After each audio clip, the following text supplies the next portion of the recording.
Hello, bruvs. We're back with Vampire by Heinz Ewers, the 1934 translation of third book in the Frank Braun saga. It's a trilogy, and all right, let's go. It's a rather long chapter, so I will have to break it into. Chapter 6 Sapphires. It was the general's name day, the day of his patron saint, Saint Francis of Caraccioli. Caraccioli? Caraccioli? I don't know how to say it. On this Monday, the army was Pancho Villa's guest, also the whole population of the city. Everyone was invited to come out of the bull ring. Come to the bull ring. It was a great feast for the people, and this time it was not only the national Jarapeo, it was enlarged and embellished through the showmanship of the Spanish Goyita. The large amphitheater had suffered little in the fighting, and the only part of the grandstands exposed to the sun on the east side had been shot to pieces, but Vila's men had worked on it feverishly during the past few weeks, and huge additional stands had been built to accommodate many more thousands of people. The boxes on the shady side had remained intact and were decorated for the occasion with large banners in Mexico's colors green, white, and red. The dictator's box was still empty. Frank Braun and a few generals sat in the adjoining one. The stands around the huge circular arena held more than 50 rows of seats, all packed with expectant humanity. Many could not find seats and had to stand wherever they could find room. The whole eastern side of the stands was reserved for the soldiers, who had come fully armed, a wild and ferocious throng, clad in rags and tatters. Despite the hot sun, many of the soldiers wore the colorful manta. The heavy Mexican wore the colorful manta, the heavy Mexican blanket. 30 different tribes were represented, almost all pure Indian.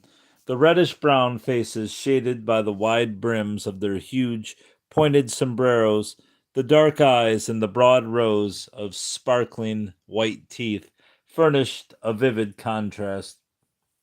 The seats on both sides of the soldiers were filled with thousands of harlots who had arrayed themselves for the occasion in their most vividly colored shawls. To be let loose for so many hours in the middle of the day, what a treat! Flesh, flesh for the avid eyes of the soldatesca. On the shady side, in the boxes, and in the reserved seats below, sat the officers and the elite of the town. The ladies let their large, long fringed silk shawls hang down over the balustrade. There was no noise, no yelling or shouting. Everything was quiet, and everyone stared and listened in breathless expectation. Great games in the old arena for the first time in so many years. Now the bodyguard marched in, 20 tall, powerful men, Yaquai Indians, the best soldiers in Mexico. They had rifles, pistols, sabers, and machetes. Cartridge belts were slung around their waists and crosswire over their chests. Each man armed to the teeth with as many weapons as he could carry. A bugler blew a signal, badly out of tune. It rang out over the spacious amphitheater to announce that he was coming, the generalissimo, the dictator, the potentate, Francisco Villa, he whom they affectionately called Paco and Pancho, Frasco and Curo, and Paquito, Frasquito, Panchito, and Curito, pet names to avoid the stiff, formal Francisco. He of whom everyone knew that he had begun to steal when he was 4 years old, that he had burned his first house at 8, and that he had made his debut as a robber when he was 12. That at 14 he had been put into prison for the first time for rape, and that he had escaped and committed his first murder when he was 15. Pancho Villa, who could neither read nor write, and who had to copy his own signature laboriously from a sample, and who nevertheless became the great and mighty. With a corn silo he had started, and now he laid waste whole cities. A lame goatherd who had testified against him had been his first victim, and now he slaughtered hundreds in a single day. Yeah, it's a lovely book. It was said of him shudderingly, and yet with great admiration, that in Durango he had lined up 123 captured Huerta officers in a row, their hands tied behind their backs, that he had walked down the row of doomed men, put his revolver against their temples, and shot them one by one. He alone had shot 123 men, and it had taken him less than half a minute for each. Who else in the world could do that? Who else in the whole world? He alone, Pancho Villa. People did not applaud when he entered. They did not stand up or cheer. They just looked at him, spellbound, staring silently in undisguised adoration. This is Vampire by Heinz Ewers. Frank Braun thought, they are right. He may be cruel and brutal. He may be 1,000 times a murderer, a human slaughterer, and executioner. He may be a robber and a thief and a drunkard, and rape and arson may be his pastimes. Yes, it is all true, and he does not try to hide it, but he is great in everything. All right. He does, because he is far above all those around him. He is great and mighty for the children of this country. The dictator sat down close to the balustrade. He did not shake hands or greet anyone. He merely glanced indifferently at the throng of spectators. I have Trump Bibles for sale. All right, buddy. Again, there was a hoarse bugle call, and a small gate on the east side flew open. On a black mirror, the alguacil, in old Spanish costume with Velasquez hat and sword, rode into the arena. He reined in his horse in front of the general's box, took his hat off, and asked with a stiff gesture for permission to begin the games. As Pancho Villa turned to reach for the clumsy old key that Don Benjamino held out to him, he noticed a soldier with a little basket on his arm standing beside the colonel. Villa felt his stubby chin, then he returned the key to his aide, beckoned the soldier to come over, and settled back comfortably in his chair.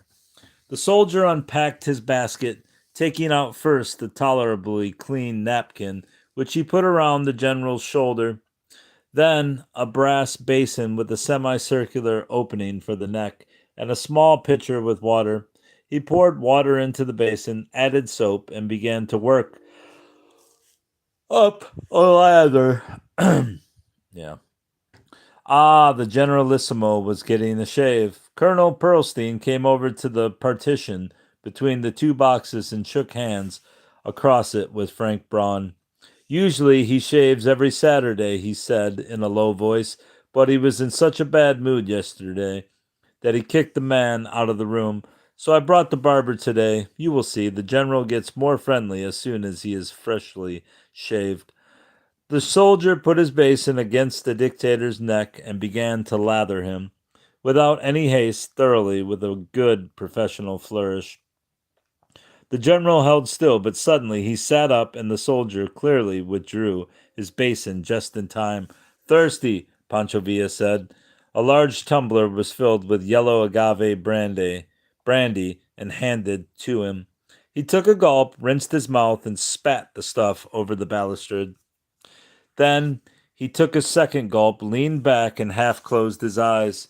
When the barber came near with his basin, the general quickly sat up, pouted his fat lips, and splashed the pulque right into the man's face. He roared with laughter, clapped his hands, and enjoyed his joke like a schoolboy. The soldier calmly wiped his face and grinned, and everyone near joined in the merriment. Not in a servile way, but frankly and gaily, sincerely. It was a good joke, really, a capital joke. And now the general really drank 3 large tumblers of dirty pulque. Then he leaned back in his chair and closed his eyes. The barber wielded his shaving brush and lathered as if he had to shave a whole regiment. Then he stopped his razor. In the arena, the Black Town scribe sat on his mare, hat in hand, waiting for the general to be finished. In the rear of the circus, under the eastern stands, the bulls were waiting, and the horses, the riders, and the toreadors, and the immense crowd of people that thronged the huge amphitheater listened and waited in quiet expectation. There was not a sound anywhere. Everybody looked and listened and waited. Pancho Villa was getting a shave. Now he was finished. A quick alcohol rub, a towel to dry his face, and powder. Bluish white powder in clouds, and 2 more glasses of agave brandy. I say a brandy every time. I don't know why. Then he threw the key into the sand. The thin-legged alguacil in his black velvet costume slid carefully off his horse. Kind of looked like did. Slid carefully off his horse, picked up the key, climbed into the saddle, and slid down again on the other side. The people laughed at the old joke. The town scribe must always pretend that he cannot ride. The colonel beckoned to Frank Braun and introduced him to Villa. The general recognized him at once. Wasn't he the German who had been with him when they had fled from Hermosillo to Ewers? The one who had given him the beautiful cigarette case? The case was gone now. Someone had stolen it. If he could only lay his hands on that dirty thief. Frank Braun thought, how stupid that I hadn't thought of it. Why didn't I bring him another from New York? It was an ugly silver cigar case that an American had given him to pay a poker debt. But Villa had liked it because it bore the picture of 2 naked women on it, done in cheap enamel. Again the gate opened and the performers solemnly marched into the arena.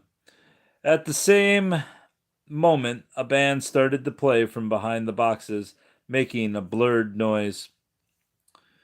Colonel Perlstein said generally they play only the Marcialis, Marcialis, I don't know how to say it, Marcialis, the general's favorite song, but this is in your honor. Frank Braun listened attentively, trying to recognize a melody. This, he replied, but this is the Spanish Royal March, isn't it? Of course, the officer cried, but it is the only German composition that the band can play. He looked up expectantly, and so Frank Braun asked, what do you mean, German? The colonel smiled a self-satisfied smile.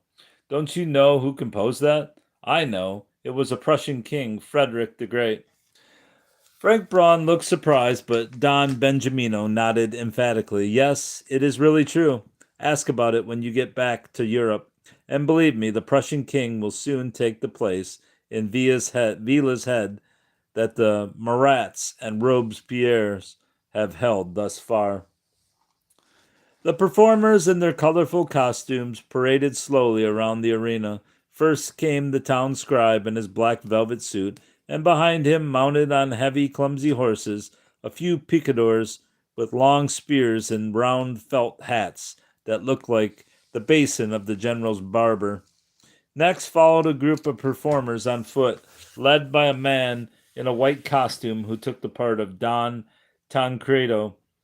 There were 2 espadas and half a dozen bandoleros, all clad in the traditional blue, green, pink, and purple costume of the Spanish bullfighter, covered with gold and silver embroidery, and carrying the colored cloth over their left arms. Only one of the men was dressed in dark colors, the puntillero, whose duty it was to kill the dying bull with his dagger. Behind the bullfighters, 4 Mexicans in huge sombreros, long leather fringed trousers, and spurs with enormous rowels, rode into the arena on splendid horses. They were covered with silver spangles, their clothes as well as the horses' harness. A little distance behind them rode a 5th man, who was dressed still more richly, still more elaborately. His hat was even bigger, and the silver rowels of his spurs more immense than those of the others. He was mounted on a snow-white Arabian thoroughbred from Andalusia, a magnificent steed. "This is Vasquez Cabrera," the general's aide called over. "Watch him." Last came the chulos, a gang of rough-looking fellows in red jackets and red caps, who drove the gaily decorated quadriga drawn by 4 mules in red, green, and white harness. Their job was to remove the carcasses of the horses and bulls that would be killed in the arena. But the parade was not yet over. Some paces behind the men, all by herself, walked a slim woman. "This is the Goyita," Don Benjamino cried. "Dolores Echevarria, La Pagona." She wore the costume of a Texas cowboy. It looked quite genuine, but for a short leather skirt instead of the sheepskin trousers. A brown shawl was wound tightly over her face. "Why the mask?" Frank Braun asked. Colonel Pearlstein smiled. "She is whiter than snow, and she does not want to ruin her complexion in the sun. Everyone here finds it perfectly natural." The long procession turned into the center of their arena and stopped before the dictator's box, the performers doffing their hats stiffly. But when the Spanish girl passed below, clapped with the guests. Villa clapped with gusto. Pardon? Now the performers paraded slowly past the grandstand, bowing to the shouts of the multitude. Then they returned to the center of the arena, continued on to the east gate, and withdrew.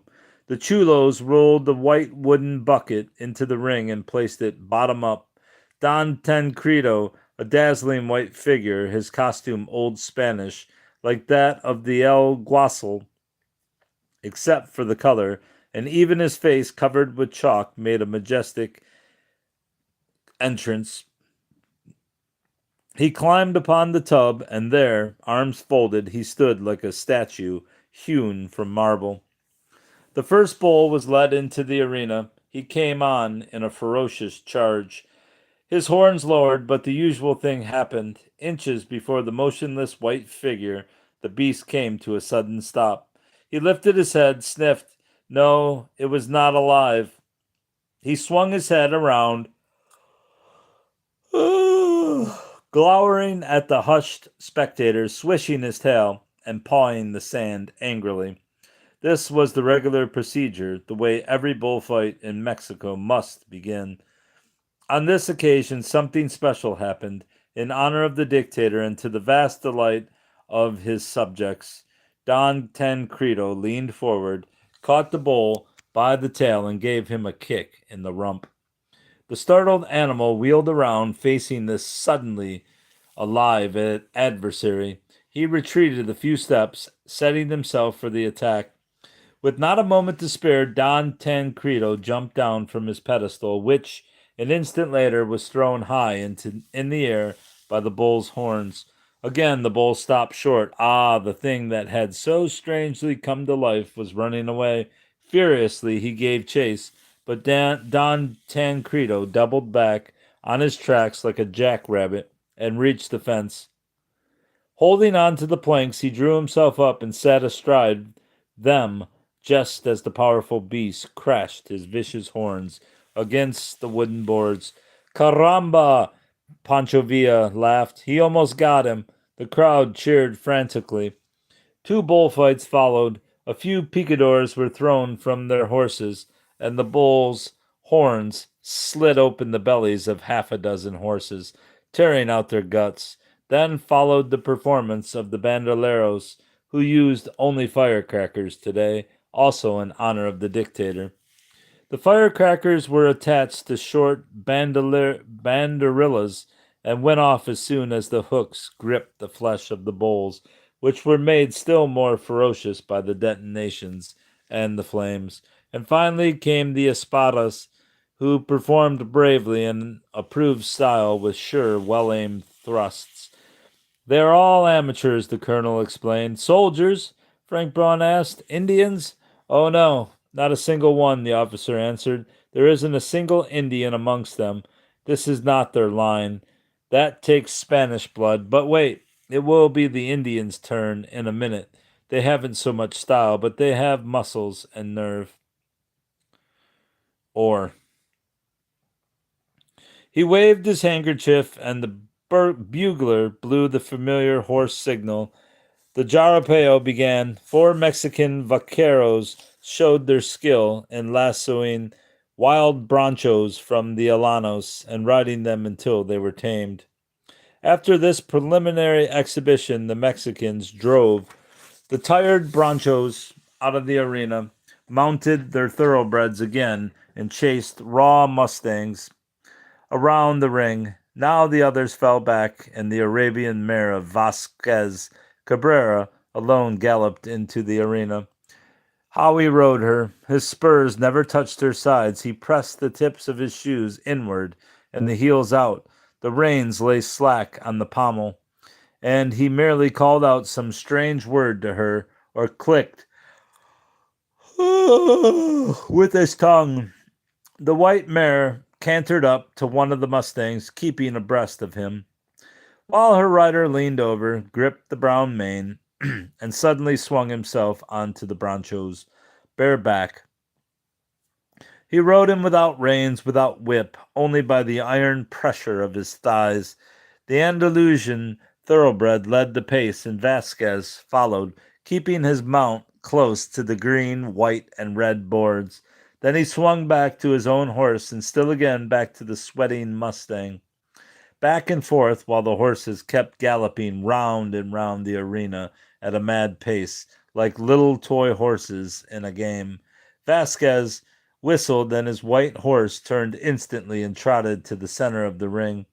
Now he rode the mustang away from the planks, up and down the middle of the arena. The wild horse obeyed, trembling with fear, worn out, responding to the slightest pressure of these iron thighs.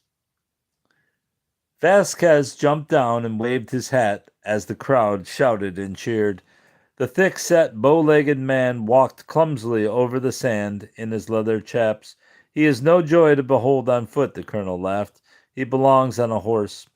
The Andalusian thoroughbred trotted up to the mustang, which stood with heaving sides, trembling and snorting. She neighed, as if to calm him down, and led him out of the arena through the gate.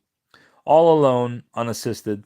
Then she trotted back to her master, rubbed her head against him, and sniffed his pockets until she had received her well-earned reward, thick chunks of delicious sugar cane. And now came Vasquez's great feat, which no one in all Mexico could duplicate. A huge, powerful bull with yellow spots on his dirty white hide was let into the arena and instantly turned in a vicious charge against the riders, who cleverly evaded him. The horses themselves seemed to be taking part in this game, unafraid of the deadly horns, trusting to their superior speed. They quietly stood and waited, pawing the sand and letting the bull come close. Then, at the last moment, they quickly wheeled and sped away. Sometimes the riders jumped their horses in a high leap over the attacking bull, but not once did his horns touch the body of a horse. Now Vasquez waved to his men, and they rode away to the center of the ring, turning against the bull and surrounding him from all sides. He attacked them left and right, roaring, charging ferociously, only to thrust his horns into empty air. He tossed about the sand in his impotent rage against these enemies who so cleverly eluded him. Now the riders began to shout at him, and their yells were taken up by the thousands of spectators. As the bull raised his head, surprised at this noise, looking around the arena, one of the Mexicans rode up to him and dealt him a blow with his long whip.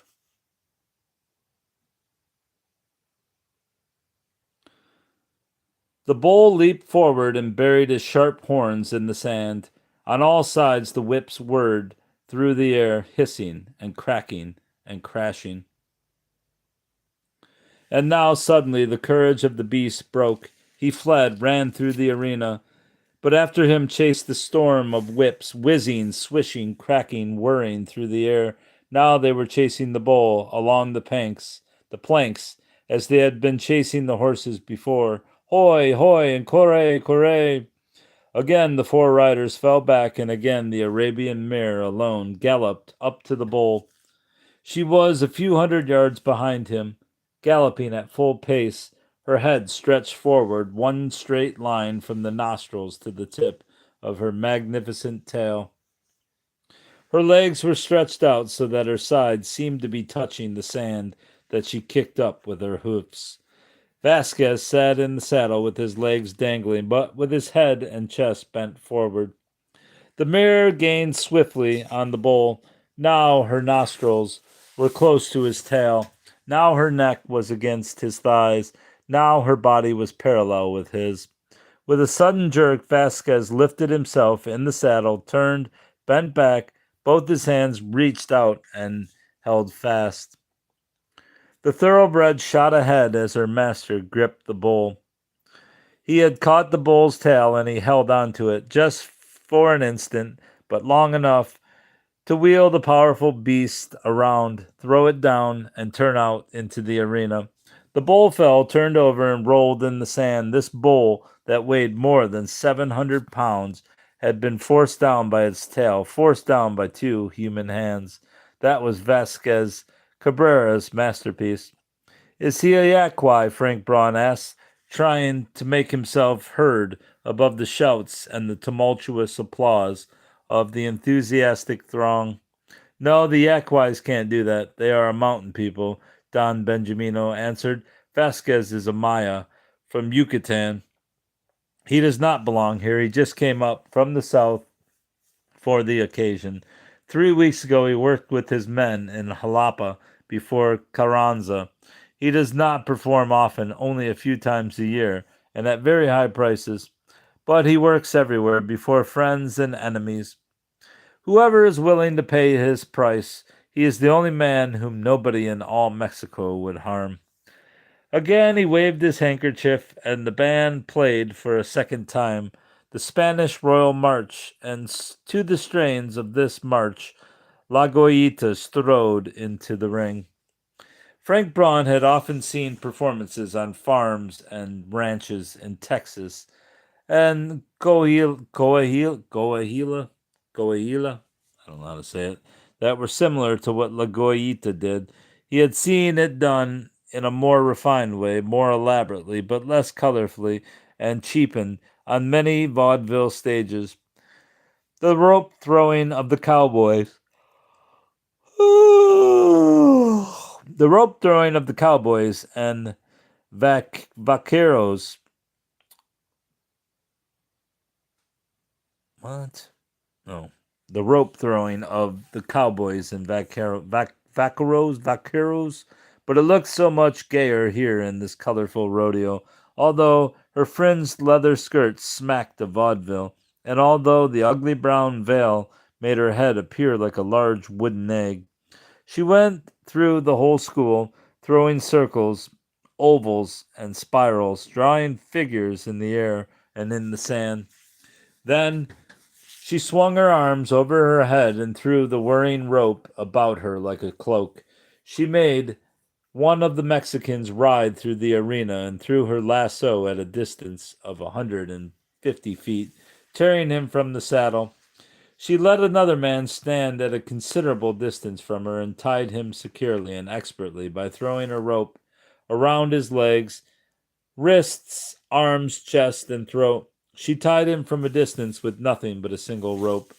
Finally, she performed with the bola. That was new in this part of the country. It is the weapon of the Argentine guachos. 3 short ropes tied together on one end with heavy lead balls attached to the free ends. She ordered a couple of mustangs and bulls driven into the circus and threw her bola 3 times as far as the vaqueros could throw their lassos. The bola whizzed through the air like a rocket, caught the galloping animals by the legs, and threw them. The vaqueros rode over to the victims, unfastened the bola, and felt the bones of the frightened animals to see whether anything had been broken. No, the animals were unharmed. That was the trick. But the vaqueros gravely shook their heads. The lasso seemed safer. The bola could be thrown further, that was true, but they had their fleet horses to bring them close enough. Next, a gray wolf was led into the arena and came running directly up to the Goyita. He jumped through hoops which she held before him. It was a large and beautiful animal, slim and fleet, with a sleek, well groomed skin, and Frank Braun wondered where she could have got him, as American wolves were not nearly as big. An unsaddled horse was brought. She carefully powdered the soles of her boots and jumped upon the bare back of the horse. She galloped several times around the arena with the wolf following her, and then stood up on the horse's back and jumped through open and paper covered hoops held up before her, while the wolf wove figure eights between the horse's hoofs. Finally, still standing on the bare back of the galloping horse, she skipped a rope. All this was the ordinary performance of the equestrian, but now she herself took up one of the hoops, held it high to the air, and whistled to her wolf. He took a short start and jumped in one magnificent high leap over the horse, over the dancer, and through the hoop. She repeated this twice, then the wolf jumped up to her and stood with her on the horse's back. Enthusiastic applause followed her as she rode out of the arena. "Doesn't she dance?" Frank Braun asked. Here in the sand? Pearlstein retorted. "No, she will dance tonight in the general's quarters. But now comes the main attraction, Vila's gift to his army." The performers had left the arena, and a group of chulos came into the empty ring to sprinkle water on the sand and level it out. There was another bugle call when they had finished, and the quadriga of mules was driven into the arena. They brought in a heavy cage mounted on a platform on small wooden wheels. It was covered on all sides with heavy canvas.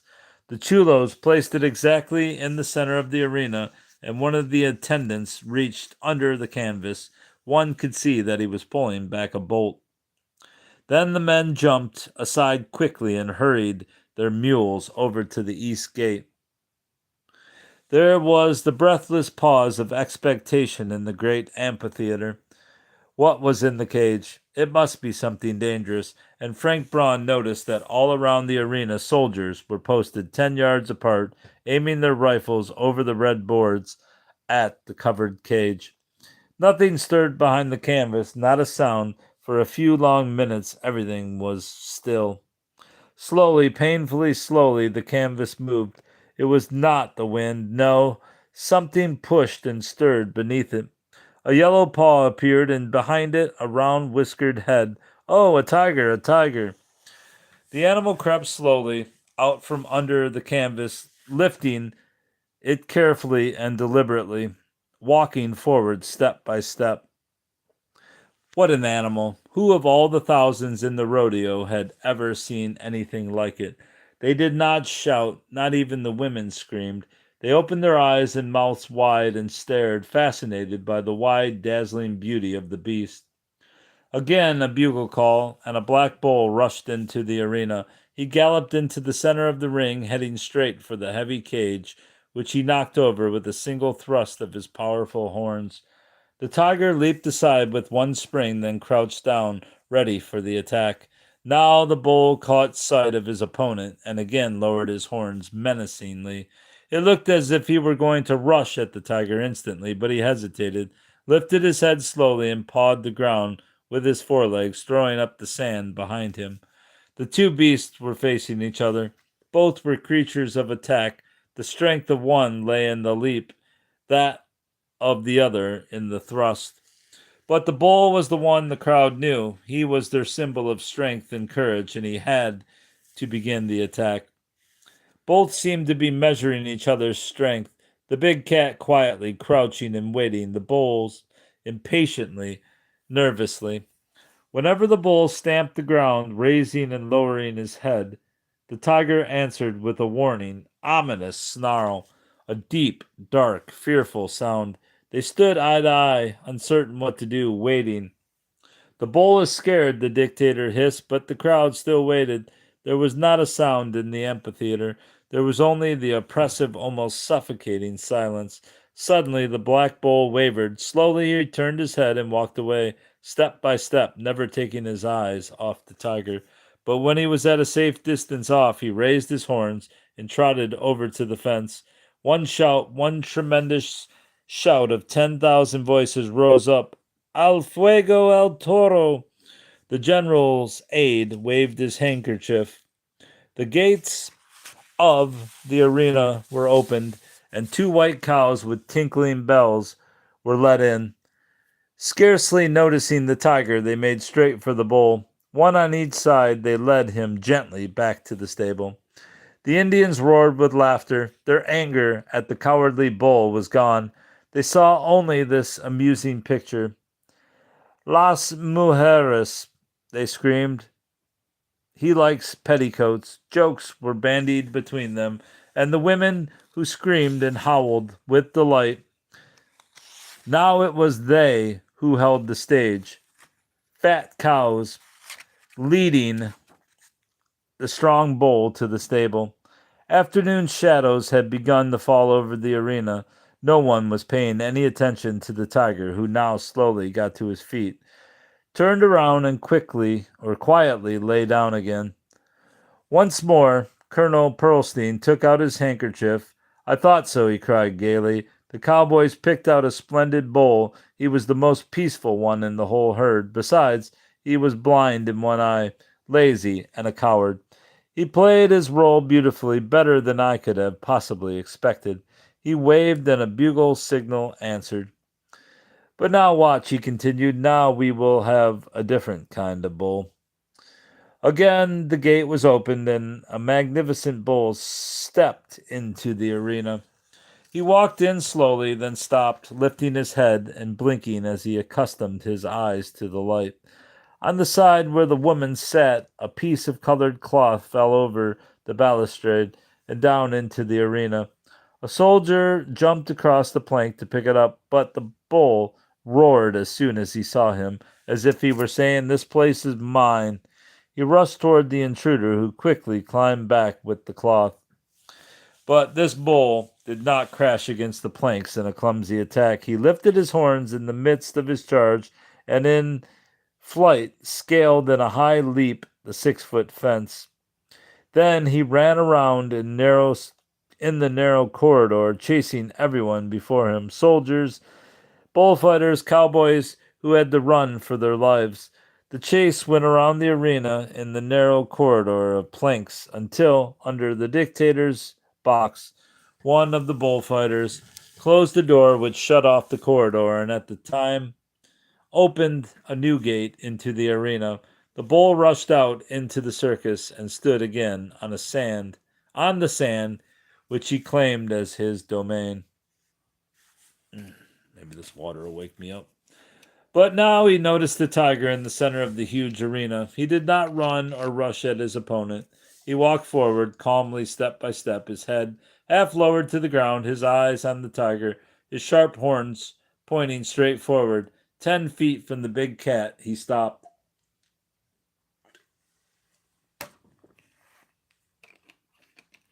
Again, the tiger crouched, ready for the charge. Again, the two beasts eyed each other suspiciously. Now the bull took aim, walked back a few steps for a start, and charged at the tiger. But the cat seemed to have foreseen this and jumped aside, immediately crouching down again, and then leaped forward. In the next instant, the tiger sat on the bull's back, its powerful claws thrust deeply into the bull's body.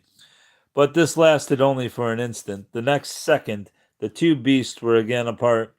There was too much power on both sides, and the cat had apparently miscalculated the distance. Even the strong claws could not maintain their grip on the bull's back, although they tore deeply into the flesh, making the red blood gush forth in a torrent. The bull, having shaken off his enemy, whisked around to face him, and shaking his enormous head, roared with pain. He again rushed at the cat, which had not expected the new attack to be carried out with such lightning speed. The tiger bounded aside, barely escaping the full force of the powerful horns, but did not leap far enough. The bull's left horn caught him glancingly above the left hind leg, and so much power was behind the thrust that it knocked the beast down and rolled it over in the sand. Instantly regaining his balance, the toro wheeled in the fraction of a second and attacked again, but this time the tiger was ready. Taking a quick start, he leaped and hung onto the bull, sinking his powerful claws deeply into his adversary's neck. The bull shook him off with a few quick jerks, plunged forward without an instant's hesitation, ran his horns into the tiger before the huge cat had actually touched the ground, and threw him skyward like a ball, not a bull. Then he lowered his powerful head and charged again. The sharp weapons caught the cat's thigh and once more sent him sailing through the air. Now the tiger's fate was sealed. Whenever he dropped to the ground, the bull caught him on his terrible Whenever he dropped to the ground, the bull caught him on his terrible horns and flung him high. Several times the tiger tried to regain his feet and crawl to safety. In vain. Cornered, he fought on, and often his claws gored, but the pain seemed to make the proud bull only stronger and wilder. His attacks grew even more vicious as he thrust his daggers deeper and deeper, lifting the cat and pushing it over toward the fence. And there he made his final attack. With both his horns, he nailed the dying tiger to the boards. Then he tore himself loose and trotted slowly to the center of the arena. In the last rays of the sinking sun, he rested from his victory, panting, bellowing triumphantly, wrapped in the red cloak of his blood. The crowd tumulted, almost insane in frenzied enthusiasm. In honor of the bull, they threw their hats into the ring, their coats, wraps, and shawls. They stood on the benches, stamping their feet, waving their arms, and shouting, "Bravo el Toro! Bravo el Toro!" One man screamed, "Viva el Toro!" The crowd took it up, 10,000 shrieking in unison, "Viva el Toro! Viva el Toro!" Pancho Villa had also jumped to his feet and shouted with the rest. All at once he yelled into the arena, "Viva la Goyita!" "Why does he cheer the dancer?" Frank Braun asked. The colonel whispered, "Because it is she who—" He interrupted himself as the general beckoned him to his side. Pancho Villa reached into a big leather pouch that hung at the left side of his belt next to his saber hilt, opened it, and took out a fistful of gold coins, all new, shining American $20 pieces. "Take this, Colonel," the dictator said. "Count out 100 and send them to La Goyita." The colonel did so, tied the money in his handkerchief, and sent 3 soldiers with it to the Spanish dancer. For the last time that afternoon, the gates on the east side opened. Several cows came into the arena. Tinkling bells were tied to their necks and were decorated with ribbons and garlands of flowers. Behind them, the chulos drove their quadriga of mules into the arena. The bull cast a quick glance at the 4 mules in their bright-colored harness and their red-bloused drivers and turned contemptuously away. No, that was no job for him. The chulos tied the tiger's tail to their ropes and whipped it up their mules, shouting and gesticulating. The mules dragged the dead beast around the arena at a fast gallop. In the meantime, the cows surrounded the blood-bedecked victor, pushing and crowding close to him. One, a beautiful snowy white animal, put her pink snout against his neck and gently, tenderly, almost licked the red blood. He lifted his head over hers and licked her just once, shyly and quickly, between her eyes and her forehead, and for a third time the musician struck up the royal march of the Prussian king, but this time in honor of the proud, victorious bull. Now the crowd did not make bawdy jokes about women and cows and petticoats. They watched reverently in silence and admiration. That was the last number in the great games given in honor of General Villa at Torreon. But when the bull and his cows had disappeared behind the gates, one more shout rose from the stands, a wild, ringing shout in which the whole crowd joined. Viva Vila! About 10 o'clock that night, Colonel Pearlstein knocked at Frank Braun's door with the silver handle of his riding crop. Come along, Dr. Ewers. It is time now. How many more pages do I got here? Not many. The horses were already saddled and waiting in front of the fonda. The party is in full swing in Vila's garden. The Jew laughed as they were riding over to the general's quarters. They have eaten all the food and drunk all the pulque they want. Now the champagne corks are popping, and Vila drinks with his generals in the patio. They are waiting for La Goyita. They rode through the streets of the suburbs. Everything was brightly lighted, and from every house came the shouts of soldiers and the shrill voices of women. The men were paid today, their wages for 3 months. The money just got off the printing press. It arrived yesterday with the champagne. American money? No, not this time, the colonel said. Art, our own. Here, take some. He pulled a roll of bills from his pockets and handed them to Frank Braun. There were 500 bills of 100 pesos each. The banknotes were made of the cheapest paper, poorly printed, with the childish signature, Francesco Vila. Frank Braun handed back the roll, but the general refused it. No, keep it, he said. From tomorrow on, it will be legal currency. You can't use anything else. Otherwise, it has, of course, no value whatsoever. It is just paper of which we can print as much as we like. Vila money. But do the people take it? They've got to take it. Didn't the people take assignats? Assignats? I don't know what that is. That is where Vila got the idea from his book about the French Revolution. We copy it in all details. Madero started that. Then Carranza followed his example, and all the others. But Vila, most of all. Zapata is the only one who doesn't do it. He plugs along in his own fashion. He probably doesn't know there ever was such a thing as the French Revolution. In the gardens, the soldiers lay on the ground. They drank and gambled, smoked and sang, told bawdy stories, crept behind the bushes with their harlots, emitting obscene howls, shameless and brutal. Now and then one would hear the whining sound of a badly turned arpa, and would see them dance with clumsy steps their national jarabe tapatio. Or the women alone would dance the mitote. I don't know how to say that. The warriors dance. In one place they were gambling for a wench who stood by and laughed. They dealt out the dirty cards. Siete e media. In another place, on an old drum, they rolled dice for a woman. In front of some house, they were taking chances in a lottery. Another woman, the prize. Oh, yes, it was truly a feast, Vila's great feast.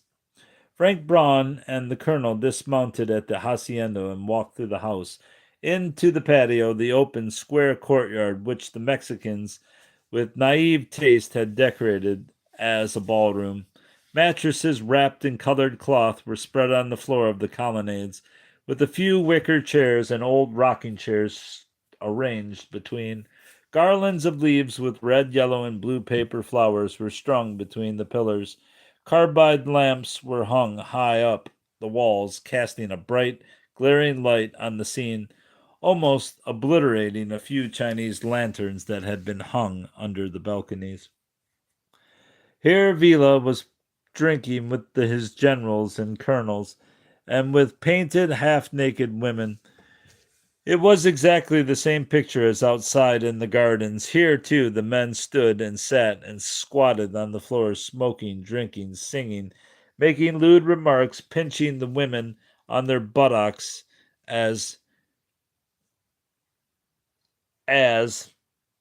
or reaching for their breasts. To be sure, their uniforms were not quite so ragged, and they all wore new leather puttees of American make. Nor were they quite drunk enough simply to throw themselves on the floor with the harlots. Only occasionally a man would slap a woman or her rear, and she would follow him laughingly into the house. Perhaps the girls were slightly fresher and better merchandise than the flesh that was offered to the privates, but the main thing was that here they drank champagne, Goulet, Roeder, Montebello, cooled on ice, as it should be. This was how one could tell they were gentlemen.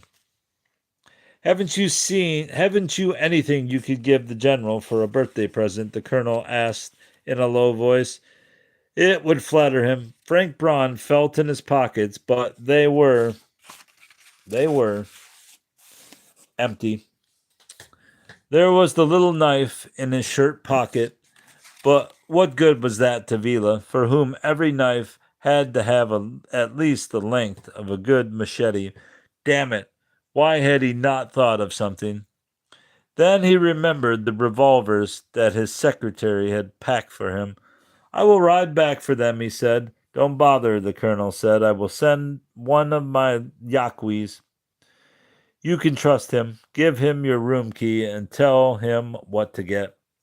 Frank Braun tried to give detailed instructions, though he decided it would be better to have the whole bag brought over. He described where the bag was on a broken chair at the foot of the bed. The colonel nodded, beckoned one of the soldiers, and gave him the key. Come along with me, he said, then we will have a glass of wine in my room in the meantime. Frank Braun quickly looked back to see whether the general had noticed them, but Vila sat on his chair with a glass in his hand, while the peddler squatted on the floor before him, displaying jewelry from a big wooden box, necklaces, earrings, bracelets, and broad gold rings with flashy stones for the general's fat fingers. And that's where we're going to stop because, like I said, this chapter is 47 pages and we got a long way to go still. All right, that's about halfway through that chapter, and that's going to be it for this.